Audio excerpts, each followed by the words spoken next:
Yo people, welcome back to another review, this time the Acolyte episode 4. Now this episode was pretty much nothing. All the key information was handed to us within different bits of seconds across the show. This was a 28-minute episode. Useless. All that happened was May went to try and find the Wookiee Jedi who was the third victim that she needed to kill out of the 4 Jedi Masters from her checklist. The Jedi and Osha were also trying to find the same Wookiee Jedi in order to try and save him, and at the end they were unsuccessful as we finally saw the main villain of the show appear and kill the Wookiee. Now I'm going to stream tomorrow night at around 10:30 PM UK time, and I will also have a separate video talking about who I think the villain is, because that is the only relevant thing from this episode. But this episode might have given us some obvious things, especially since the storytelling is so basic. One thing I can say about the villain, whoever it is, I'm definitely saying it's a character that we already know. Whenever a show takes this long to show the villain, it always means that it's because it's a character we have already seen. That is why the villain hasn't got any development. Also, it's very convenient that May all of a sudden in this very episode just decides to stop being evil.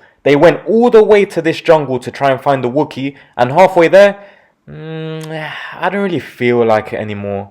There was no real thing that even happened for her to change her mind. If anything, she's a quitter. Because she found her task too difficult, she couldn't be bothered to carry on and just wanted to change her mind. All of a sudden, change of heart. After killing 2 Jedi Masters in a story that we don't have the full information for, as to why she killed them in the first place, all this story, yeah, I must kill all of them, no weapon, blah blah blah, all of a sudden, can't be bothered, after years and years and years of training. Anyways, other things to note were that Osha is clued up about pronouns, asking, is he with us? Then saying, is they with us? Only for her to talk to the same guy after, and the same guy says that they've known each other for years, since they were little, they trained together, all of that stuff. Nice forced agenda, Disney, very smooth. The acting was kinda bad, the dialogue was arse. I think at one point Osha tells Daphne's character something super Gen Z, I forget what it was exactly, but it was basically along the lines of, yeah, we should definitely link later. Like, what the fuck are you talking about? Another thing causing meltdowns, Ki-Adi-Mundi appearing in the episode.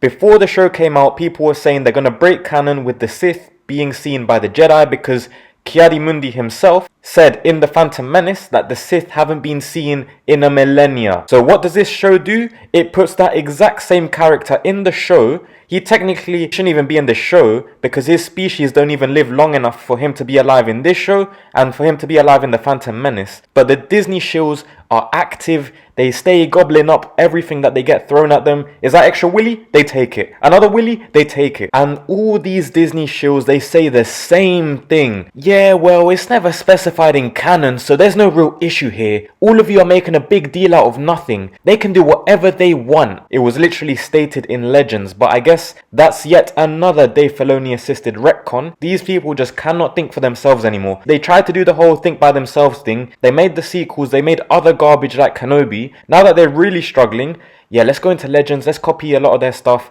let's copy paste, or let's copy this and then change it into this. That's all these guys can do. Also, go check out my previous video if you want to see Dave Filoni's influence on this show. It is catastrophic and a concern for the future. But yeah, I guess with that mentality that these shows have, I guess it's okay to change everything. Every single thing in Star Wars that has no 100% clear conclusion, it can be changed. Even if something is implied, it can still be changed according to these people. Who knows? Maybe Anakin did blow up the Death Star. These shows will just say, yeah, well, Luke's name was actually Anakin as well, because we haven't actually seen the official birth certificate, so who knows, maybe the name is actually Anakin. Anakin Luke Skywalker, what a legend, yeah. He's actually my favourite character.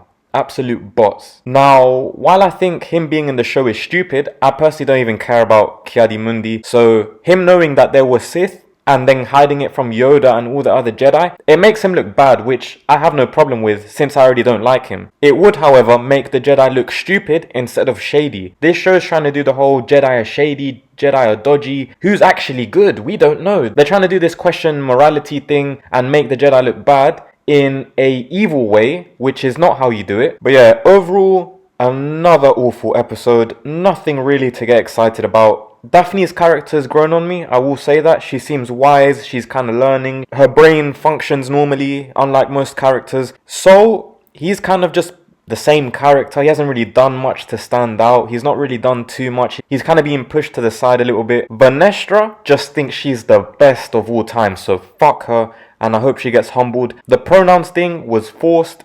Ki-Adi is whatever. The show's just getting to the point where people don't care anymore about what happens. People are just not interested. There's nothing to really excite anyone. The fact that they've spent $180 million on this show as their budget is insane, because I cannot see where they've spent the money. Who knows, maybe these guys are doing money laundering, some sort of pyramid scheme or something with that 180 million, who knows. But yeah, stay tuned for the villain video, which should come out in the next few days. My stream tomorrow night, 10:30 p.m. UK time. Let me know your thoughts down below in the comments, drop a like on the video, sub to the channel if you haven't already, and thanks for your time.